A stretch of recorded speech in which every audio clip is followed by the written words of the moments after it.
how to add Pioneer payments to Shopify. So hello there and welcome back to another video. In this video, I'm going to show you how you can add Pioneer payments to Shopify.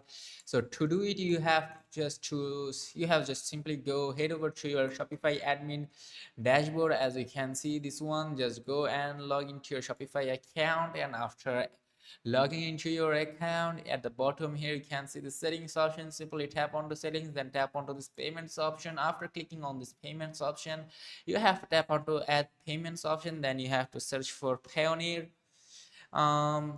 Wait, let me see.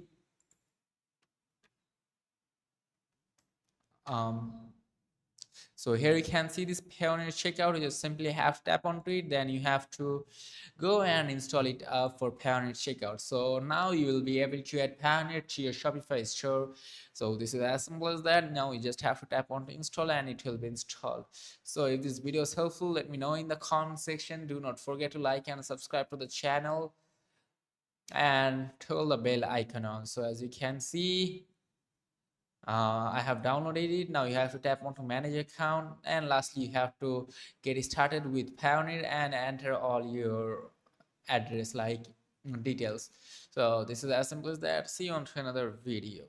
This is how you can connect it.